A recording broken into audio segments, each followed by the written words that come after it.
Welcome to Sounds of Sud. I'm your host, Jasmine. This podcast is for all the music lovers and anyone that wants to learn more about working in the music industry. Bringing you interesting insights and wild stories from DJs to festival organisers, we talk to all of the people behind the scenes that make the magic happen. So make sure to hit subscribe and I'll see you on the dance floor. Welcome back to Sounds of Sud, the podcast. How are you doing? I'm good. Got me on a good day today. Yeah, thank you so much for coming over at the late notice. You got me out of a sticky situation because I had someone that was supposed to come that's really unwell. So thank you so much. No. And we've actually been talking about it for a while. Yeah, we have. So it's a good opportunity to get you over here. So thank you. Excited. So you are connected in to the music industry in the sense of your company, Elysian Creative. Do you want to tell us a bit about that? So I have boutique production company. It's called Elysian Creative. I've been doing it for about 10 years and we specialise in dances, choreography, costume creation and creative concept. Most of the time for nightclubs and big venues, but I have done music festivals. I've done we do corporate events. We've done things for the radio and activations for different brands and that kind of thing. So last year you were at Lost Paradise, weren't you? Yeah. Last year there was a few big milestones, which is had Lost Paradise and Glitterbox, which were fun. Nice big trademarks. We also did the Sydney Swans halftime show for the Pride round at the SCG, which for me I'm a sporty kid, so it was a massive checklist. Wow, to be out of the stadium. That's so cool. Yeah. That's so we had amazing. 12 drag queens and 6 dancers on the field at halftime doing a big gay mega mix. So that was fun. Wow. And then so much to talk about with that whole side of things, obviously. But you don't just have this, you also have a day job. Yeah, so I'm a teacher. I'm the head of a department for PDHP, so sport pretty much. So I run a department of 7. I won't go into detail about my school, but that's my day job. I do that Monday to Friday and then I'm in the club most of the weekend doing the dances. I just assumed, and I feel like I already know this and it's just ringing a bell now, I just assumed you taught dance when you were a teacher. I teach a little bit of dance on the side, as in I take the dance troupe, but no, I'm a sports teacher, so health, all the well-being side of things, and then all the sports side as well. Okay, amazing. So you're a very busy woman, having a full-time day job and then being in a club all weekend.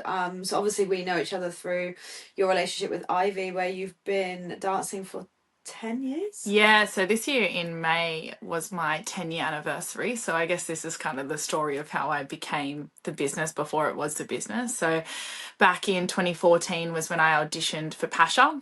And I just auditioned as a dancer. I lived in Wollongong. I worked in the nightclubs down in Wollongong pretty much a month after I turned 18. I was the new photo girl. I couldn't take photos. They gave me a little digicam. You were taking pictures? Yeah, at 151, which was a nightclub down in Wollongong. And I was in the industry, in the scene down there very heavily. I was the door girl. And got into a friendship group with the boys from Swerve. So Dom Ferber, Iggy, Ignacio, Hattie, Phil Burrell were some of the, teams down there that I was doing their events for the door, and kind of built this relationship with the Sydney crew. And then I decided to audition for Pacha because one of my friends was doing it. And I got into it. And then probably, my first show was the 24th of May. I remember because it was my mum's birthday. But then about a month later, the boys at Swerve were running their courtyard parties on the long weekend at Ivy, and I have to give credit to the business because I kind of fell into be at the right place at the right time and had some really good connections. And Steve Allen, shout out to him, was one of those because he I was not expecting that. Yeah, I know. So he used to work for Swerve and he was kind of tapped me on the shoulder and was like, oh, I've seen, we were friends from Wollongong. And he was like, I see what you do with your dancing kids and I can see that you design costumes. Can you do the dances at the courtyard parties? And I was like, yeah, of course. So got a couple of girls together, put some costumes together, and then I started doing the dances at courtyard party. And this is when we used to have the sky catwalk on top of in the club. Oh my God. At Ivy, there was a 5-meter platform that the girls used to get harnessed and rigged into, and we used to do up this up there. high. Yeah, up high. Wow. Yeah. So Have you got videos of that? yeah, we do. Yeah, I've That's got videos and amazing. photos of that. So Sorry, so just wind it back a couple of steps. So Pacha did events at the Ivy. yeah, so Pacha was in the Ivy on like a Saturday night as just like a promoter night. Oh wow. And then it turned into Ministry of Sound, and then it turned into an Ivy night, and then it turned into Poof Doof. So like I've been around for the few eras of different events coming through the club. Wow. You would like, there's obviously been a lot of different people pass through that in terms of like management and everything. You've probably been there one of the, like, is there anyone that you work with? You don't have to say names, obviously. Is there anyone you work with that's been there through that many iterations with you? I think there's like maybe 1 or 2 in events. However, the person that like which is my direct contact kind of at Ivy, he's probably been there the longest, and he's only been there 8 years. Oh, so wow. And when he started, he was like an ops manager. So it's been interesting because he's in quite a leadership position now. So like. Yeah. We've kind of grown together, which has been nice. It's like I've created quite a good relationship, I think, with the Merivale team, and I've seen that grow in the way that they've brought me in to do more than just the club dances. But yeah, it was like after Pacha, they got another company in to do like the Saturday night of entertainment called, and I think Merivale just realised that it was really expensive, and they turned around and saw what I was doing at courtyard parties on like the long weekends and was like, hey, can you do that for us?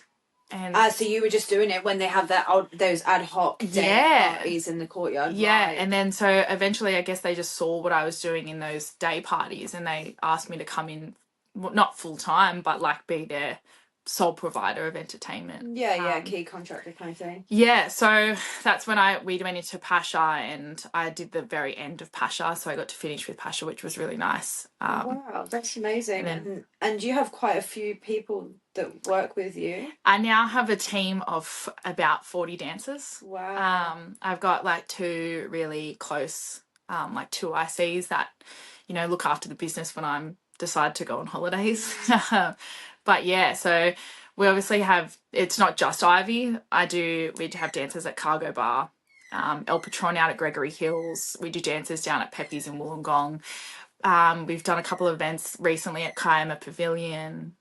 So and they're quite sparsely dotted around places. Like, how do you, like, where's the logic in that? You know, obviously you've got out west, you've got down the coast, like. Well, so because I grew up in Wollongong, yeah, I think that's where originally I made a lot of contacts. So there's not many companies that do dances. There's probably like 3 or 4 of us in Sydney, and I would have to say that I'm probably one of the oldest in the industry, in the dance industry, I guess, doing this. So I've just made contacts, and because I've been so heavy in the industry, like in not just in dancing, but like I've been the door girl, like, you know, I used to date DJs, so I made a lot of contacts, which helped out. And people just, and it's the industry, word of talk. mouth. Yeah, I'll get random messages off someone being like, hey, this person recommended you. So yeah, and obviously it sounds, and I know for myself, you're obviously very successful with what you do with the dancing side of it, but do you work full-time because you like doing that, teaching? Like, surely. I love teaching, like I do really love it still. I also thoroughly enjoy the lifestyle that I live, and I haven't, I guess, got the confidence to jump off strictly into the business without the backing of support of having teaching. Yeah. I still really enjoy teaching, so I still want to do that. And the industry, especially with dancers, like we're the first thing to get cut. So it's very like 1 week I could be like 20 gigs booked over a weekend, and the next weekend I have 2. So the dancing, like the dance industry and like booking dancers for gigs is quite sporadic. Like, you know, security. Yeah, like COVID showed us like the music industry is the first to go. Yeah. And especially the dancers, like if you're making cuts during winter, you're going to get rid of us first. Like we're the first things to go, the entertainment. Yeah. Which sucks. Yeah, it does suck. Such a good point, though. I never really thought about that before. Yeah. Is one of your two ICs Mr. Roller Skates? No, Renell is not, but he is have been a great addition. No, I love him. I feel like he just pops up everywhere. No, he graced us with his presence from the UK, and like we randomly met at a Lost Sundays, and he was dancing, and we got chatting. Dancing in the crowd? No, he was dancing with they just like organised their own dances. This was when we weren't doing Lost Sundays, and then they ended up bringing us in, and I had a conversation with him, and I was talking to him about like his conditions of like what they dance. I'm a big believer in like having really fair pay and fair dance conditions. So that's like a big thing in the moral of my business, like making sure dancers get paid what they deserved, like they're specialist trained, making sure they get paid, making sure their work conditions are really well. They're not dancing for like 40 minutes at a time and getting paid like $20 an hour sort of thing. And yeah, we got chatting, and he obviously just wasn't overly, because he's not a trained dancer. He just does that for fun. Like he's he's a very skillful skater, but dancing is just something he does for fun. He just happens to be really good at it. Oh my God. Most of the dancers on my team have, been dancing since they were like a baby, and have done 2 years or 3 years of full-time dance. So. And where do you find most of your dancers? A lot of it is like, that'll be like, I've got a friend that I recommend. However, for the last 2 years, I've held auditions. So I've actually held them in the Ivy Club. Yeah. And last year I got... Well, it's a perfect place to do it. It's going to be where they're mostly dancing. Yeah, and so we have a live DJ. So I get one of my friends to come in, and she DJs live, and she's an ex-dancer. So she danced with the company. So it's really nice to like try and support the women around me that supported me on the road sort of thing. Yeah. So she comes in, and we teach them some choreo, and they get up and freestyle on the stage. I normally have one of the lighting guys that come in and help with the lighting. So last year we had 97 people come to the auditions. Holy shit. Which is incredible. Like, I was like, how did so many people know about my small little business that I'm like, oh. Wow. Yeah. And how did you do that? Like, obviously you didn't have 97 people there at once. No. Oh, no, we did. Oh, you did? So we had 97 people. There's good footage of that, so I'll give that to you. Yeah, so we had the 97 people in there. We taught them choreo, got them up on stage, and then we did a cut, and then we taught them a little bit more choreo, got them up on stage, and I ended up taking in like 5 or 6. Because the work is so sparse, I am, I want to give the dancers that I have enough work. Like, yeah. I would feel disappointed in myself if I take on all these dancers and I don't have work to give them. Like, what's the point of me wasting your time and you sitting around if I'm not going to be able to have the work to give you? So what would the average be that they work like? Hopefully like 2 shifts a week. Yeah. Like, I try to. A lot of the girls do that dancing's not their main job. Like, a lot of them teach dancing, or they have a full-time job. We have a couple of girls training like at uni doing law.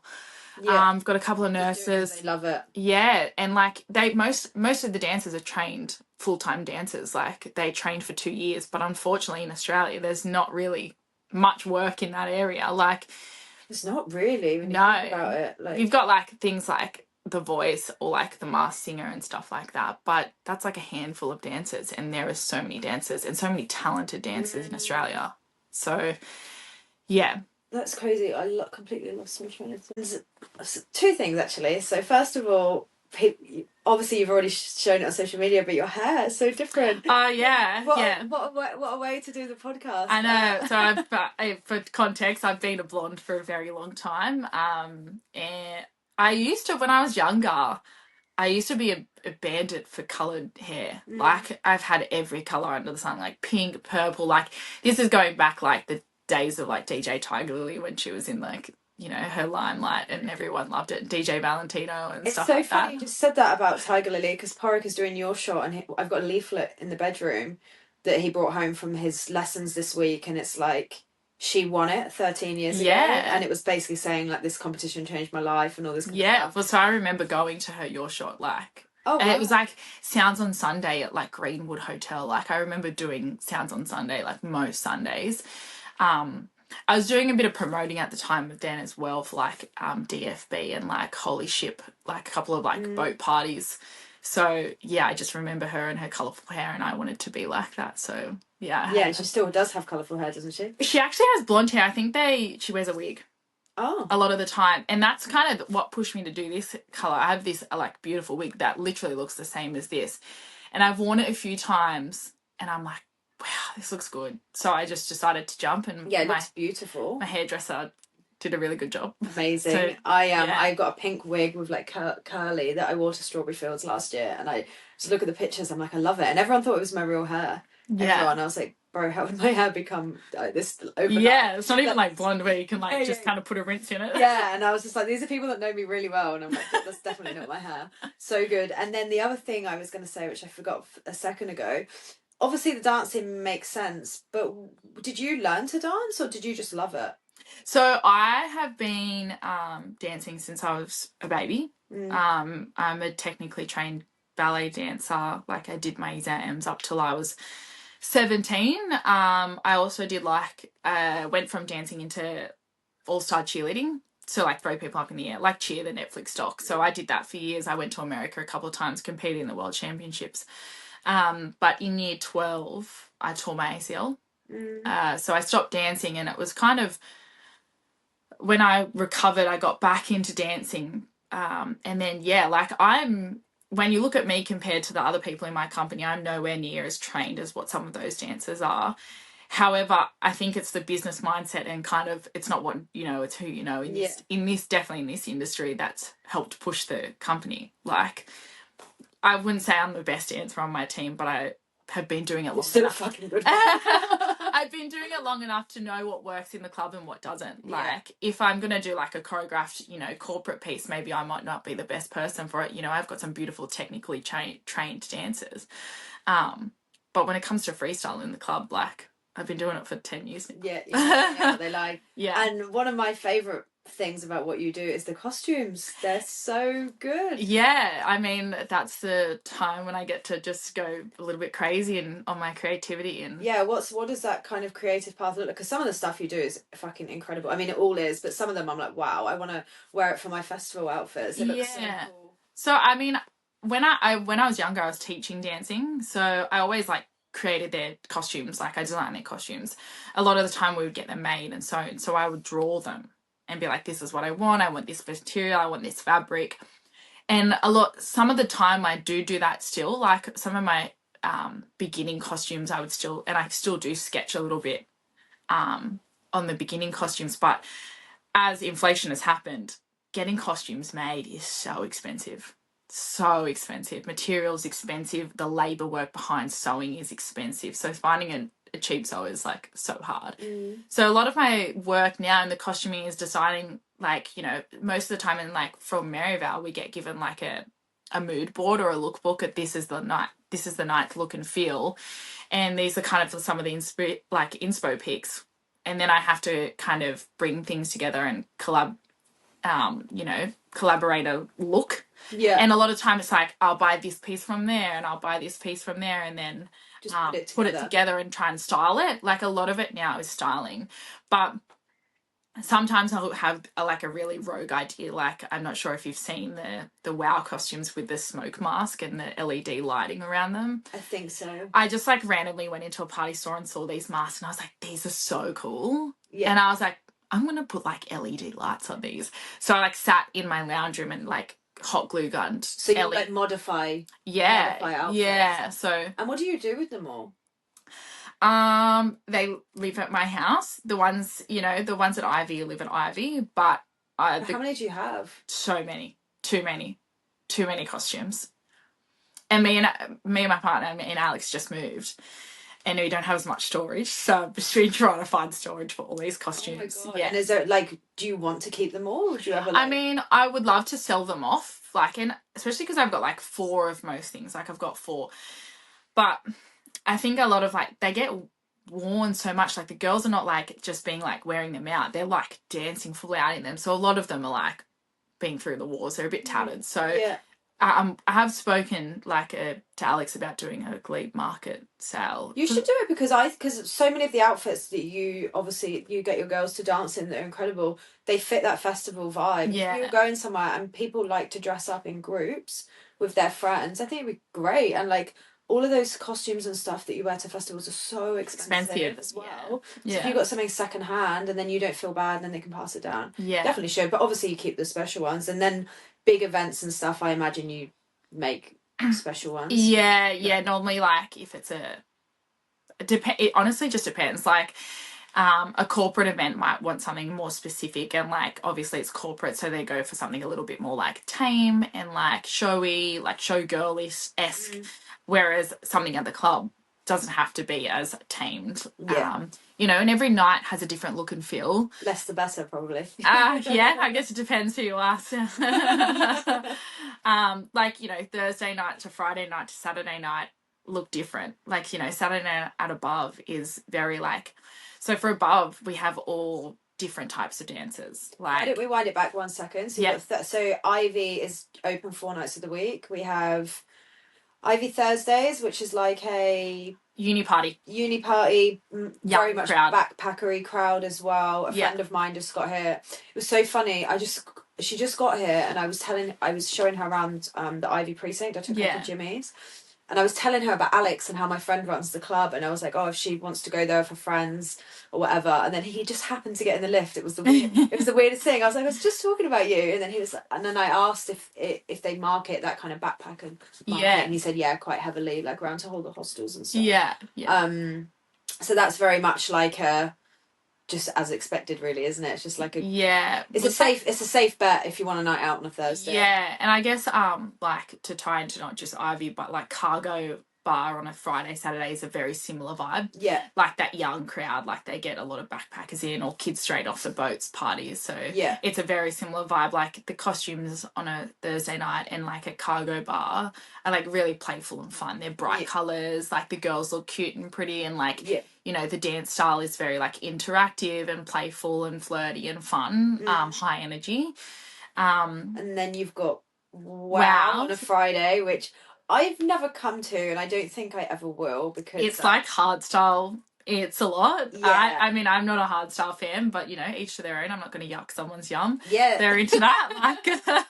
Like, but yeah, so that is their kind of theme or feel is like sci-fi robot-y. So like a lot of the costumes are like got really sharp angles, silvers, like a pinstripe thing, like Tron Legacy kind of vibes on a Friday night. El Patron at Gregory Hills, obviously that is a different demographic altogether as well. So like, I don't know anything about that. What is it? It's out in the West. Okay. So like on a Friday night they do like a hip hop R&B night, so the girls are in more hip hop R&B, and then on a Saturday night it just depends on what, like they have events that come in and run. So like the girls this week are doing like a burlesque kind of one, so they're in like tassels and sparkles. So would you go to all your events every night? Or? No. So most of the time, do you want to finish on the costumes? Yes, sorry. Welcome, me and my ADHD. No, that's me too. Every fucking side path I could possibly can. Sorry. I guess, and then Saturday night at the club is Above, which is our unique talented dancers. It's a team of both boys and girls, and trans and people that identify as they them. So we have all different types of dancers, the he's, the she's, the gays and the theys. And their costume is based off the colours of Above. So we have these big tubs and they're just full of one coloured costumes, and there's like all different pieces in there, like pants, skirts, bras, and each dancer actually gets to pick out their own costume to suit their own vibe. Wow, that's nice. So you must have to have quite a selection. We do, yeah. And we kind of refresh it as much as we can. Like I work with the Ivy team, like the Ivy styling team as well, because at the end of the day it's their, like, what they want is what I kind of have to produce, like provide. We did that because like obviously all of those dancers have different looks and feels and like feel comfortable in different things, whereas like Thursdays and Fridays the girls are like normal dance girls, like they're podium looking girls, they're generally the same size. You know, we have obviously different ethnicities and different like heights and sizes and shapes. Most of the time they're an 8 to a 10. So it's easy to dress them in the same, and it looks more sleek, and that's the look that they want. We're doing big presentations and sparklers. So yeah, that's Saturday night. And then Sunday night at the club is Lost Sundays. We don't do every Lost. Okay. We generally do when they have like a long weekend or a big event. And it's not really the vibe, is it? No, well, and when we do dance, it's just like they want us to like look like we've just jumped off out of the crowd and just jumped up. We're just vibing. Like, it's not like we're going hard and ham. Like, we're just like grooving. Just to get the party going. Yeah, oh, that's cool. Yeah. Like a bit, incognito in the crowd. Yeah. I thought of another question, but while I'm rethinking of what that is, you may as well say about your schedule when you've got lots of... Oh, yeah. So, like, most of the time I spend my time at the club, at Ivy. Sorry, when I refer to the club, that's Ivy. Because there are so many dancers there. So, like, on a Thursday, I have 4 dancers. On a Friday, I have 8 dancers. 8? Yeah, and on a Saturday, I have 4. And as well, on a Friday night, the girls do bottle presentations. So I'm, like, the key person between Merivale, like, Ivy's bottle team and my girls. So I'm, like, that key link that organises things and, like, sends them out and making sure they're on stage and timing their sets. So my role throughout the week is, like, or throughout the weekend is a production role. Like, I'm, like, cleaning the stage or timing their sets, making sure their costumes are ready, someone's costume's broken, quick sew, like... Oh, that's what I was going to say. You looked like a pimp the other week. I loved it. I was walking so fast. I'm always, like, trying to walk to one place to the other and then get content in between, so... It was walking fast and your long coat and the way you're kind of, like, ushering them in, escorting them in. I loved it. It was good, though, but they're very talented. Yeah, and at, like, Cargo and El Patron, or if they have, like, dances down in Wollongong, it's normally only, like, 2 dancers. They'll only be dancing, so normally I'll either figure out when their costumes, like, get their costumes to them prior, or sometimes the girls will swing past Ivy and pick up their costumes as they're going, but I don't really need to go there because it's... Do you have regular girls going? Well, yeah, and, like, every single one of my girls has been at every venue. Okay. So normally, like, you know, we've got, and, like, El Patron is out in Gregory Hills, but I've got a fair few girls that live in Wollongong, so that's only like a 40-minute drive for them. So they kind of know the deal. I kind of have a captain or, like, 2 captains in each area sort of thing that kind of take control if you need to. There, yeah, and I suppose you've worked for these brands for quite a long time. Yeah, so Cargo has been for, like, the last year, I would say. It was actually through Ivy, one of the DJs at Ivy took over the entertainment at Cargo, so he was like, shout out to A Shuffle, got us in for that, and we do his boat parties as well, so that's fun. Yeah, that's nice. And then El Patron has been for a few years now. I couldn't tell you how I actually landed that job because I can't remember. I think it was a DM on Instagram. Hilarious. Hey, that's so good, but it is like that. That's the thing with everything. It's just like you just have to take the opportunities, network, and see where the wind takes you. And you meet so many amazing people. Yeah. Now, when you have good relationships with people, it's like people I've met along this journey now, right? I'm not saying that someone's going to call me tomorrow with this amazing opportunity, but I do really believe that even in a couple of years down the line, someone that you meet and they know what you want to do, like, they will remember you and keep in touch, you know? And obviously if you're good at what you do, and there's so much content, like, do you know what I mean? What you do is so all over social media. It's very easy for you to showcase what you're doing. Yeah, I guess the hardest thing for me, like, it is easy, but at the same time, it's the competition with, like, other, like, the businesses doing the same thing. And as I said before, like, I'm a big believer in, like, making sure dancers are achieving adequate pay, and a big issue in this industry is companies undercutting. Really? So, like, you know, we have a standard kind of wage and how long the girls will dance for and how long they need a break in between. And a lot of companies will go and be like, oh, well, we'll do that for, like, 10 times cheaper sort of thing. Oh, they'll undercut you. Yeah, which, you know, is disappointing because a lot of young dancers, they don't know. And they just want to get themselves out in the industry. They just want to be dancing. So they'll take these jobs and not realise that the pay is not good enough. You know, what they're being asked to wear is not appropriate, or, like, their pay doesn't reflect the, you know, what they're actually doing on the business. Yeah. Because it is, like, the, you know, the most people we employ are young females, like, you know, 18, 19, who have just been at full-time. They're just out, like, you know, some of them didn't finish, you know, have been doing full-time since they're in, like, year 11, year 12. They don't know any different. Nice. And it's would you say you're like a mum figure to them? Yeah, I would say less mum, and I mean, some of them call me some of them call me mum, but yeah, I have big sister vibes, like, especially being a teacher. I just find I'm a high school teacher, so, like, that well-being side in me really comes out. That I'm like, I really care about the girls, or I feel like, I mean, they might say different, but I feel like I really connect with them on a personal level to care about them. Yeah, and I think that's like, so important, having safe people that you can like look up to and just guide you. Like I have a family friend who I'd never met before coming to stay with me on Sunday. She's just got to Australia. She's 21. That's the one I was referring to earlier that I bumped into in the lift with Alex, and I was telling her all this stuff. And it feels like yesterday. It was 9 years ago. I was arriving here then. You don't know shit, and like it's so easy to get taken advantage of. And I feel so happy I'm now able to guide her and be like, this is what you should be getting paid, this, that, like, yeah. And I have that with a lot of my friends, to be honest with you, like constantly just like making sure they know their worth and like don't get taken advantage of. Yeah, I did a TikTok on this the other day, actually, on the business page about knowing your worth. Like, as a dancer, like some of these dancers are paid thousands of dollars to be where they are, and they go and accept a job for like minimum wage. And I'm like, the cost that it for your hair, your fake tan, like fishnets, heels, the classes that you attend, the full time, like, know your worth and the effort that you've put in to become to the point you are. And like, you're only doing a disservice to you and every other fellow dancer by accepting that job. But at the end of the day, it falls back onto the company owners. Like, they should be doing better. They should be pushing better. Like, I'm a big believer in safe environments, and like, I've been very, very lucky that like the 3 venues that I work in regularly are big advocates of making sure the girls and the boys are safe, or the dancers are safe. Like, you know, if there's any sort of like behavior from patrons or staff or anything like that might be seen as threatening to the girls or the boys or any of the dancers, all the venues will shut that down.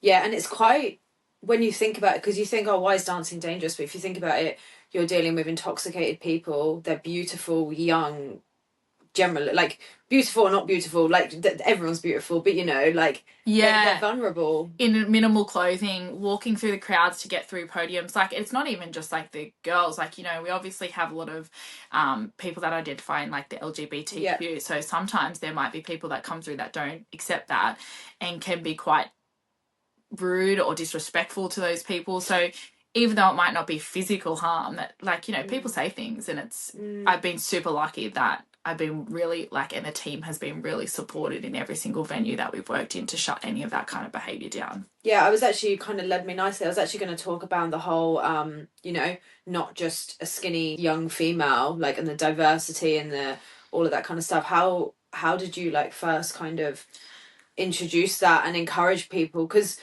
it must be quite a big thing if you're not that stereotypical kind of fit to put yourself out there. And because I suppose for so long a lot of people would have got turned down for these positions, you know? Well, like, obviously at the end of the day, I'm a service provider. So if someone wants a particular service, that's unfortunately the service that I have to provide. I generally only provide for people that kind of match my own business morals. I won't go, you know, too far the other way. But I'm a big, like, even with the girls that dance for those, you know, skinny, you know, people that want skinnier, prettier girls, like, I'm all about healthy, happy bodies. Like, I'm not asking you to be skinny. You're a dancer. You shouldn't be skinny. You should be a strong, athletic, slim build. Like, you should be able to carry your own. You're dancing for like anywhere from 7 to 15 minutes straight. You have to be healthy to do that. You need to be feeling your body.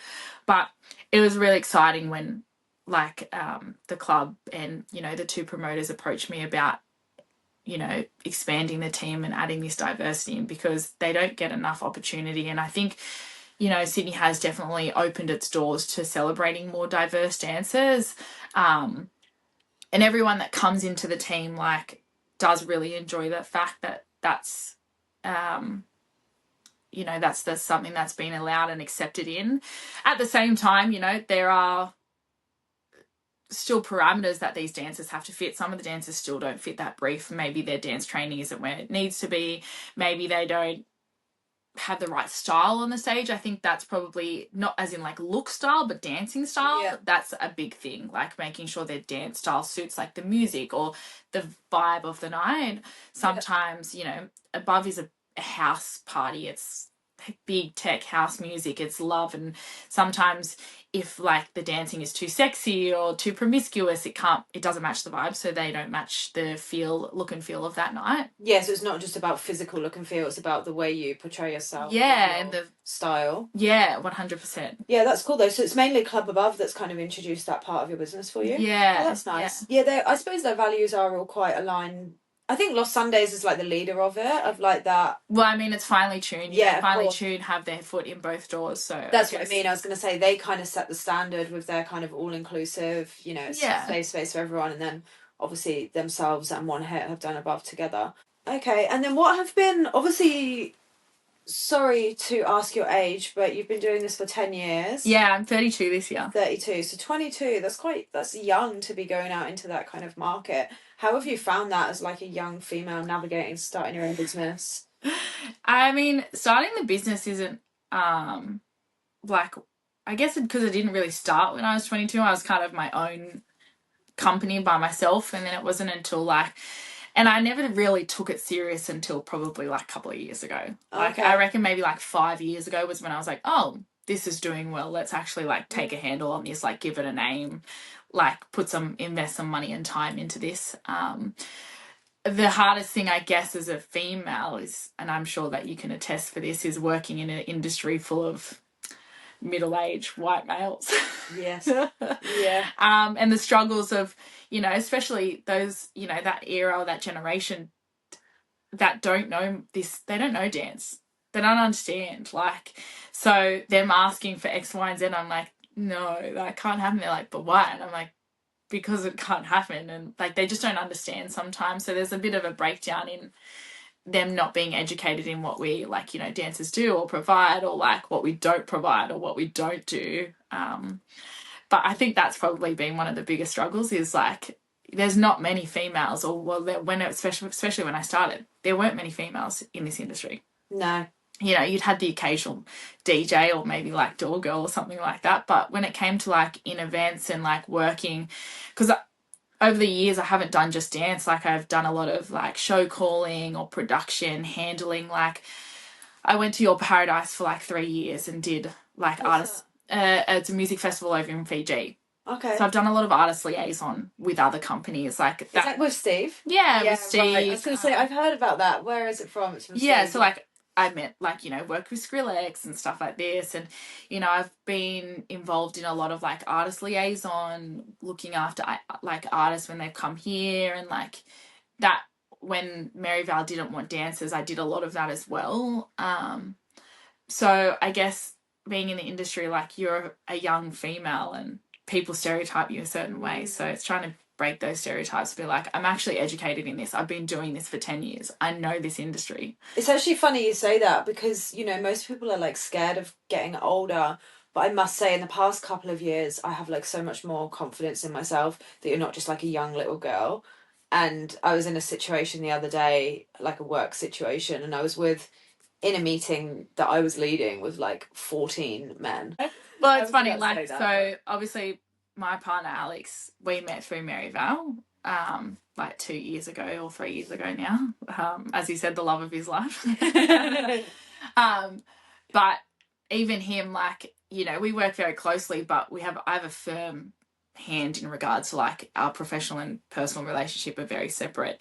And even then, like, we'll have conversations and he'll try and suggest things, and I'm like, no, I've been doing this for 10 years and I've been working in this company for 10 years. I know what I'm talking about. Like, and I still have this conversation, you know, and I think that's a, you know, thing that Merivale has come back. And, you know, my first contact in Merivale, they respect that I've been doing it a long time, but that's because I built the relationship. But it is really hard because people don't think that I'm a 32-year-old. Like, I don't look 32, or most of the time I get told I don't look 32, and if I do, people are like, who is this chick, like, who is she? And I'm like, I've been here since day dot, like, I know what I'm doing, I promise. Like, how long was the club open before you started working there? I couldn't tell you. I know Pacha was going for like 2 years before I started there, but yeah, you would have seen it go through so many different iterations, evolve so much, seen all of the production gear get better and better. Like, the stage differences have changed. Like, the stage used to be on the opposite end of the club. Like, Did it? yeah, like just the differences in like the stage, the managers that I've gone through. Like, you know, we used to have dancers down at Establishment for a bit. Like, we did that, you know, and the growth of like Merivale appreciating performers has been really nice. Like, I attest that to like the events coordination team and the styling team. Like, they have very definitely pushed the performers coming in and like really elevating. But they love it. They love it. So you were in the club since for 10 years, as we've established. You like set up the company properly 5 years ago, and obviously so you had it set up before COVID, or have we been out of COVID that long? No. I had it set up before COVID. Obviously, when COVID hit, we obviously had a lull. But yeah, when COVID finished, I think a lot of, and that's kind of when El Patron and like Cargo Bar come back up. We had a lot of gigs booked in. Like, it was like last New Year's period, from like Christmas to New Year's, I had like something like 36 events over 4 days. Holy shit. Yeah, like it's, and think about that. That's like at least 2 costumes per event. And then think about the washing I have to do afterwards, because I wash all the costumes too. And how? Okay, well, it's in one there. Do you ever have to turn down work because you can't? Obviously, only got a certain portfolio of girls and guys. Try not to. The only time I might have to turn down work if it's really last minute, like someone will message me like today and be like, "Hey, do you have 2 dances for tonight?" And I'm like, I honestly don't. New Year's is always a hard one. People always like decide last minute that they want dances, and I'm like, it's New Year's Eve. Like, but I don't have anyone. I'm so sorry. But most of the time, like, I can either rustle up dancers or move people around, sort of thing. And then I've got a few like I'll put a call out on Instagram and be like, "Hey, I need a dancer for an event, like this time to this time." And then what do you do? You just meet up with them and... No, I just talk to them on Instagram, get their headshots, check out their Instagram, see what they're like, and then put them on the gig. Wow, and then just give them a solid brief of what they need to do. Yeah, normally I'll try and pair them with someone that's been doing it for a while, so like one of the older people. But yeah, this year this year and last year we've expanded more. Like, obviously we're doing the Sydney Swans, we're doing that again this year. Yeah. Glitterbox, we've got 3 dancers doing Glitterbox Sydney, Melbourne, and 1 dancer in Glitterbox Bali. So we're going international, which is really exciting. But not Defected. No, Defected don't really normally have dancers. No, it's not really the right vibe, is it? No. Done a couple of like boat parties. Yeah, I mean, the corporate industry is hard to get into because they often use the same like event coordinators, and the event coordinators have their own little, things that they always do, and like... Yeah, so... What's been the highlights for you? Obviously, I think I know them, but... Sydney Swans was incredible. Oh, yeah? Like to dance in front of a crowd, in a stadium that... Like, I'm a big AFL girl. Yeah. So in a stadium that I've been going to since I was, like, 6 years old was incredible. Like, it was amazing. How many dancers did you have there? 6 dancers and 12 drag queens. Wow. Yeah. And I coordinated it all. So you weren't dancing, you were... No, I did dance. Oh, you did? Yeah. I only dance at, like, the big events now. So if there's... like a DJ, like I've stepped away from working on the business rather than in the business. Yeah. But if there's an event that I like really love the DJ, or like you want someone else, or sometimes I get like someone will request me to dance. Yeah. And I'll either say yes or no depending on the gig. But that obviously Lost Paradise was incredible. We had such a good time. How many sets, like obviously that's a festival, so how many sets were you doing over the time? We danced from like, because I had the Lost Sunday stage and it was the Lost Sunday dancers. There was 4 of us dancing, so we kind of rotated through. Which one was the Lost Sunday stage? The one with the triangle at the front. Up the top? Yeah. On the hill? Yeah, and Dom Dollar did like a little pop-up set at the end of the night. Oh, cute. Yeah, I like that stage. I can't remember the name of it, but the one up the hill. Yeah. Oh, no, not the one up the hill, around the back. It's like around the back. It's got a triangle front. It's like wooden. No, I don't know. I drove up for the festival and drove back that night. Oh, wow. Yeah, so I drove up New Year's and drove back. Because you had to be in the club that night? I had to be in the club the next day. Wow. I had a New Year's Day wow. event. I had Lost Sundays, New Year's Day. Yeah, that was Lost Sundays. Yeah, New Year's Day. But yeah, so that was really incredible. Glitterbox was amazing last year. Like going to Melbourne, getting to experience that.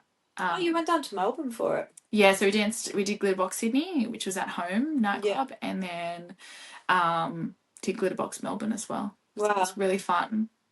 So that would all be through Amanda? Yeah. So Matt with One Hit and Amanda together. Yeah, because obviously Alex and Amanda have a relationship. Yeah. And it was just amazing to meet like some of the Glitterbox dancers from the UK, like Finn Love. Like I was like, I watch you on social media. Like he just danced for Peggy Goo at Coachella. Like it's insane. And he was dancing with you? Yeah. Wow. Yeah, amazing. Yeah. So how does that kind of collaboration work? Like they obviously need local people because they're not going to fly out more people than they need to. Yeah. So they get someone reputable like yourself. Well, I guess this is once again the thing of it's not what you know, it's who you know. Like obviously, so Matt Newcourt I've actually known for longer than I've been dancing in the club. Okay. We go back because an ex-partner of mine and him used to work together quite closely, so I've known him for years. Wow. Like even before he got married. And this is the thing about like I've been in the industry not just as a dancer but like just as a fan or like working as an artist liaison or a door girl for many years. So yeah, I've known him for a really long time. Like people like Mitch Bennett, Ember, like I've known him for a really long time as well. So Matt just came to me and was like, we want you to tender for it. So wow, that's amazing. And then is there conditions in it that there's certain like why did they still bring people from London? I think that's part of the brand. Like you want to go to Glitterbox and see that. Like I want to see Lucy Fizz dance. Like she is Glitterbox. I don't know these people. That's all right. That's the thing. Don't like, hate me. No, that's all right. It's hard enough for me remembering all the DJs' names. So there's iconic dancers. So there's iconic dancers that they travel from like Glitterbox Ibiza to London. Like they have their key dancers. So like that you want to bring them over because people like pay to see the brand of Glitterbox and they're the brand. Wow. Like, you know, the dancers are such a big brand of Glitterbox. And then so they've obviously got iconic faces that are going to come and be there, but then you've won the contract to do it. Yeah. How does that work? Do you have control of the choreography? Well, so I submitted videos of like all of the dancers that I thought on my team might suit it, and then they ended up choosing the dancers that they want. For it. It's not choreographed, it's just freestyle. It's just freestyle. Yeah. Wow. So okay, that obviously makes it easier. Yeah, so normally choreography, like we do choreography like corporate gigs, like the Sydney Swans was one. We did like the launch of the summer cocktails like through Merivale, and we did like 3 different venues that had choreo. I've done like a couple of things for the radio that has choreo, but in regards like just in the club nights, normally it's just freestyle. Yeah, that makes it easier then. Yeah, so the girls on a Thursday and Friday night, they do sets. So they're like freestyle. We have like 10 sets and they're named different things like K and push and swing. And there'll be like one captain in the team and they'll like call the set and they know what sets they're doing prior to their set, and everyone will just get out and start break into the same dance moves at the same time. And how have they got radios in? No, there's like a movement that they do. Everyone that knows it. Oh my god! And it's normally like just before the drop, sort of like and then they'll go into the choreo. Oh wow! And it goes for normally like 4 lots of 8, so it's only like short, but it breaks it up from like them being freestyle to like them being succinct with each other. Wow! So they obviously rock up. Tell me a bit about like how it actually works. So like for example, Club Above is open from 9 p.m. till 4 a.m. Do you guys meet up beforehand and run through? You would give them some sort of pep talk? Yeah, so I mean, I have like a employee handbook and each night is outlined in there with like a little brief. They get the roster, obviously. Times don't really change, but I'm pretty like structured when it comes to like everything's normally the same. They get there normally like half an hour, 45 minutes, depending on like costuming and like makeup. Some days require like more makeup than others. Who does the makeup? They do it. They do it. Yeah.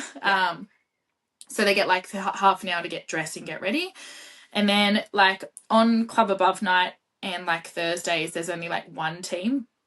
So we just walk them up. I make sure that like the podiums are clear or the stage is wiped out. And then it's me connecting with production being like, all right, girls, dancers are good to go. We need UV. Like, let's lift this light. They go on and I time them and then I call them off. On a Friday night, we have like a team A and a team B and they alternate. So they're either dancing or they're doing bottle service, and then they alternate, and then they do dance. And they just to get a bit of a break from... Yeah, correct. And because it's like some Friday nights get so busy with bottle service, like you're pumping out like presentation after presentation. Like the girls are like sparklers, dance, sparklers. Like, so they need a break in between. So, yeah, they have set times that they're always going to dance on. Hardly ever change. Yeah. Yeah, they know the brief for the night in regards to like the dance style. The same thing goes for the other venues that I'm at. Yeah, they all like hang down in the green room. Sometimes you know, the conversation is quite funny because, like, we obviously have girls that are, like, freshly 18 to, like, my age. I think the next person down from me is, like, 30, and then we've got, like, a few 29, 28-year-olds. So the conversation ranges, but you can imagine, like, 8 girls in a dressing room or, like, you know, 4 very, you know, outspoken, outrageous friends in a room. Like, you know, sometimes karaoke happens, we talk about love life. It's really nice, and I think I've tried to really create a family in the business. Because you could make a movie about it, never mind a podcast. I know, this is a little Netflix series. It's actually been so cool because there's like that's the whole reason, obviously, for doing the podcast, is just hearing all these different things about the different areas that create the music industry. And it's like I've been so excited to have you on because I had Becc, who's a dancer as well. She's a dancer, and like but the main focus of the conversation was the fact that she's a DJ. But you're the first. We've obviously been trying to tee it up for ages, but it's so cool to just hear yet again like a different side of it, because it's just there's so many different pieces. Like I've got many different kinds of people lined up, but I've been excited for this one because it's interesting, because you see these girls and guys and whoever up on stage and you just wouldn't think anything else other than the fact that, oh yeah, they look good and they're creating a good vibe. You wouldn't think about all the work that goes into it. And like a lot of them, like, they're learning choreo on videos, and like, you know, I mean, we all celebrate each other now. Like when someone has a birthday, we're all there. Like some of my best friends now have come from me employing them, which, you know, sometimes causes, like, that is a difficult, like when you're trying to separate being their boss and their best friend, like, and I've had to have some difficult conversations, but I think I've done a really good job at, like, managing that halfway point of creating a family, but at the same time being a position of power. And because I've created that, the team respects boundaries. Yeah. And I think, like, the team is so good, I hardly have issues. Like, who's been there? What's like your longest tenure on the team? So I have one girl that she actually danced for like my HSC. So I've known her since she was in high school. So she was like the first person I was like, hey, do you want to come like dance with me in the city? Like, this is when I was doing that courtyard parties. So she danced. And then the second person would be Sarah, who's like one of my 2ICs. So she's been around for a very long time. She's the one that like looks after the business when I go overseas. Yeah, nice. Yeah. And then most of the average of the rest of them? There's a few that have been there for like 4-5 years, and then most of them then are from like 2-3 years, the last 2 years, 3 years. I think from the first audition I got a few of them. We'll probably have auditions coming up soon in probably August, so we'll see. Well, that's exciting. We can use this to tell them all about what they're going to be doing. That's so cool. Auditions, I'm doing like trying to do more regular like open classes. So me and Kel, one of the boys who's one of my other 2ICs, we're doing some open classes in the holidays and trying to just like create more of a bigger option for the brand and creating this. We want this safe space that we've created in the business to kind of branch out into the dance industry a bit more, because a lot of dance classes in Sydney are not great to go to.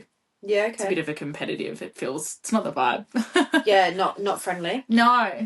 Yeah. No. And then what's the most stickiest situation you've ever found yourself in? In dance? Like with the company? Like with your business, have you ever had like a dancer call you 5 minutes before their set, I've broken my foot, that kind of... I mean, like, yeah, that happens often. Yeah? Yeah, I mean, like, we've got dancers that have forgotten costumes before, but, like, at the end of the day, they're just humans. Like, everyone makes mistakes. Things are going to happen. What do you do? Sometimes... like the costume things, like you just have to wait. Like I don't have like someone will have to just Uber the costumes out or something like that. Or if someone injures themselves, like I'm lucky that we have dancers that live in like the close proximity, so I can be like, hey, can you come in? Yeah. But like sticky situations, I mean, has shit ever hit the fan? I mean, many times. Yeah. And it's normally not with the team. It's normally with the place that we're working at. Oh yeah. Like things like deliverables aren't delivered. Things aren't safe. There's rain on the dance, like, people fall over. Oh, really? Yeah. So like safety is obviously a big thing. Like people just think that they can get up and dance, and I'm like, public liability. Like we need to make sure the space is safe for the dancers. Yeah, that's a good point. But like, sometimes it'll be like some venues will book 2 dance companies for the one night. That's pretty wild. Okay. Like my girls will turn up and there's another company there as well. So they don't tell you in advance? Nah. It's pretty awkward. I think the biggest situation, and this is going back a few years, is that I was doing an event, like we were giving weekly dances for a club. And I got an email and they said that they didn't want us anymore. It was like on a Saturday night. And I have these very like unique costumes. They're one of my original designs. Like I have the sketches. Like I went from sketch to being like sewn, and they're iconic. They're called Mrs. Robinson. Everyone on the team knows what they are. But the week following them saying they didn't want us, they had a new company in with identical costumes. Wow. Yeah, so I ended up messaging the company and being like, hey, this is a copyright infringement. Like I have like all my sketches with my signature on them. Like this is intellectual property, like copying. And they were like, oh, we're really sorry. The venue actually gave us a photo and said, can you make costumes like this? We want the same costumes. Oh my God. Did anything ever come of it? I've had chats with the person that did it since that time. Yeah. You know, apologies were had, and you know, I still joke about it. I know that person still. Like I work with that person and we joke about it. But yeah, other than that, not really. I mean, people like can sometimes get a bit sly and like ask the girls to dance for them behind my back. Yeah. Like they'll go directly to the dancers because they're trying to get a better deal or something like cash that. in hand kind of thing. Yeah, but most of the girls are pretty good. Like they'll, or like, you know, the dancers, they'll come to me. And like most of them are pretty respectful in regards, like I respect the hustle and them getting as much work as they can. But once again, like I'm really like big on making sure you're getting your worth. Yeah. So a lot of the dancers will come to me and be like, hey, look, I booked this gig. Are you okay with me doing it? Or like, do you think this is a good price? And I think that comes down to like creating that family and like that big sister advice. Yeah, that's good. And then the fact that they're like you say, you're not going to stop people hustling and making their own money if you can't provide for them at all times, but also just the fact that they open up to you and share it with you. Yeah, like that means a lot, I think. Yeah, like, I have terms of agreement. Yeah, like you can't like go and work for the competitive podium company and me. Like it's a conflict of interest. Like, you know, there's a lot of details in regards to how I have created the perfect recipe for the perfect cake. Yeah. And I've worked for 10 years to create that perfect recipe. So I don't want someone to take that recipe and go sell it somewhere else. 100%. You know? It's your IP at the end of the day. So would all of your girls sign contracts? It's not a contract, it's terms of agreement. Yeah. But yes, they all sign it. They all sign it. They all have their own public liability. The business has like all the insurances. But yeah, a lot of them, I'm lucky because my sister she works in HR. So she has been a big help. Like she has made like documents. She helped me with my employee handbook, like my expectation guideline, like what is expected of you on the night. Because it's a lot when you employ people, right? There's like, you go from like here to here, like there's so much you have to do, so much you have to know. Yeah. So many rules. Well, so I'm lucky because I'm not really employing. Everyone's a subcontractor. Okay. So that's how I like in the dance industry, everyone's their own little business. So I just subcontract everyone. Which I guess takes a lot of the weight off me. But you still, like, even whether, like, in writing or like, morally, you still take them under your wing and make sure you're looking after them. And I think this is where my other job comes into handy. Like, I have been teaching for, 9 years now, and I have been, working with, like, students, young adults. Like, now I have a team that I run. I understand how to... It's about man managing. Yeah. Leadership is about man managing. You've got to and it's so different to management. Like leadership is about empowering people and understanding what makes them tick, what their weaknesses are and what their strengths are, and playing into those and really supporting them in that. And I think that's what I've found in the business. Yeah, that's amazing. There's so much science behind it, Bit of psychology, teaching psychology for you there. Psychology, sports, dance, jack of all trades. Yeah. It's good, but like it sounds like obviously for me, I would think, fuck, I can never do anything like that because I'm such a bad dancer. But you're obviously a businesswoman at the end of the day. Yeah, I mean, a lot of the decisions are made from a business perspective, but in the back of my mind is always the well-being of the people that dance for me, or what's best for the people that dance for me. Yeah. And I think about it, I'm like, would I do it? No. Well, then why am I making someone else do it? Yeah. Would I wear it? No. Well, then why am I making someone else wear it? Yeah. Is it mainly around like being too nude?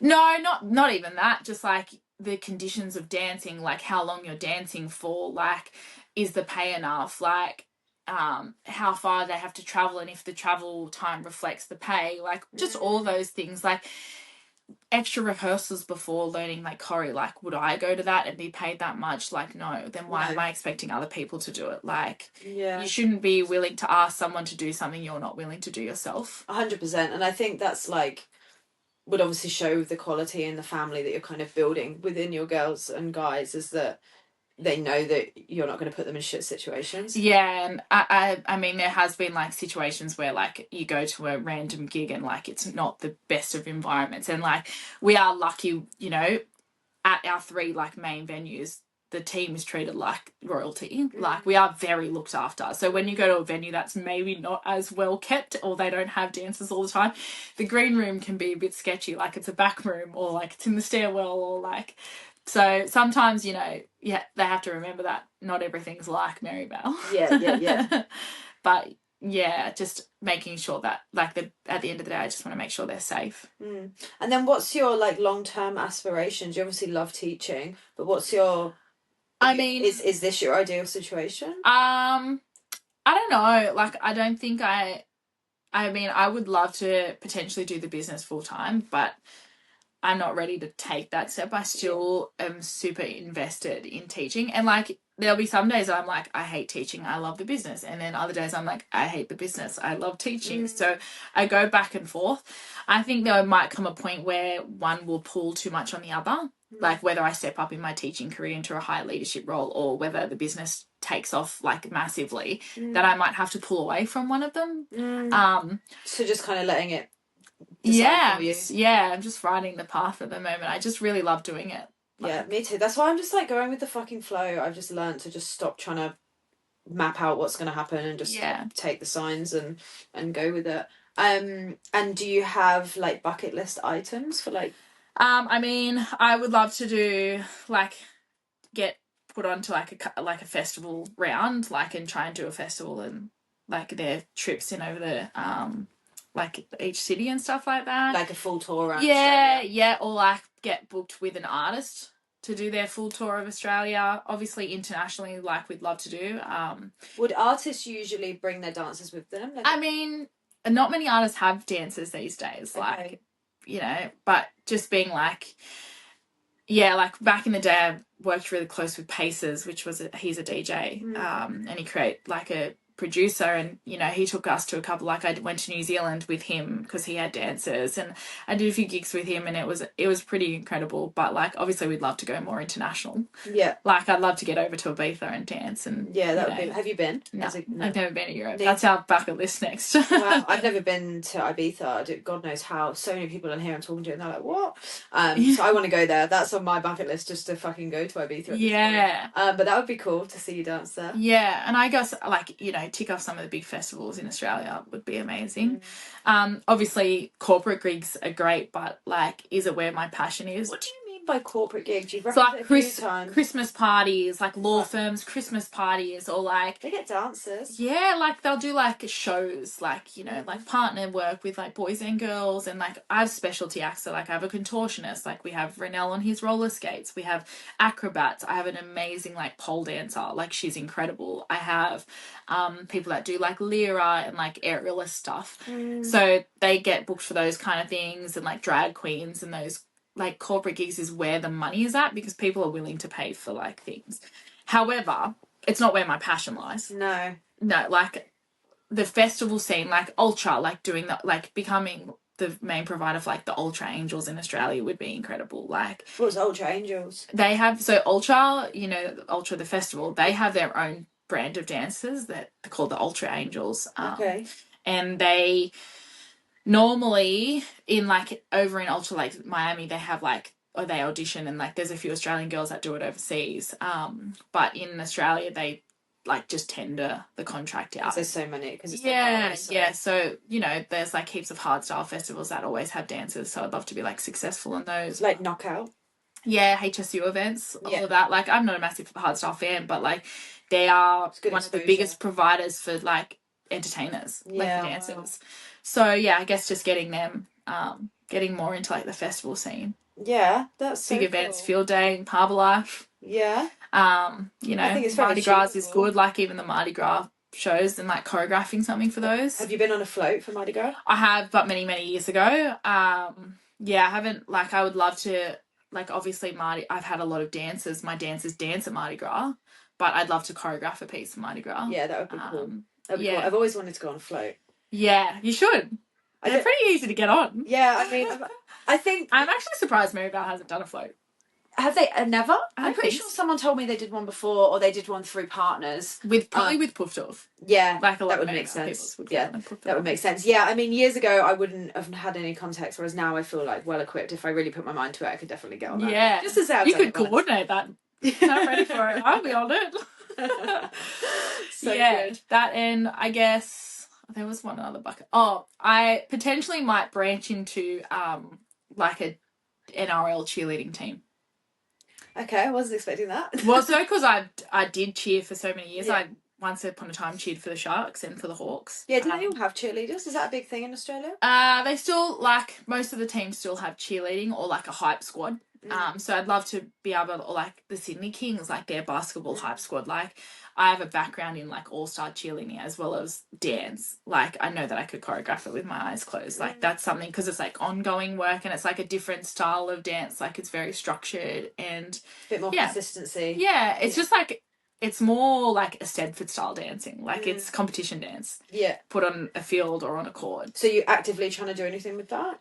Well, the basketball season's probably already tendered for, but, like, next year's NRL season, I'm going to put the feelers out. Yeah, nice. So watch this space. Well, that's exciting. Yeah. It's exciting. Okay, on that note, anything else you want to touch on, hon? Yeah, I want to ask you a question. What's your next festival? What's my next festival? Funny you say that, because I had a very stressful time yesterday trying to get Strawberry Fields tickets. To get them? We did get them in the end, and they posted on their thing saying that they had 60,000 people trying to access it.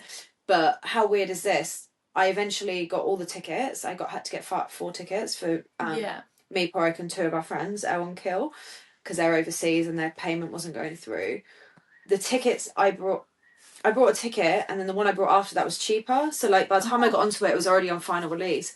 But as people's computers were crashing and baskets were emptying, I then got Porrick's one on an early bird, but then I got the others on. Yeah. Oh my god.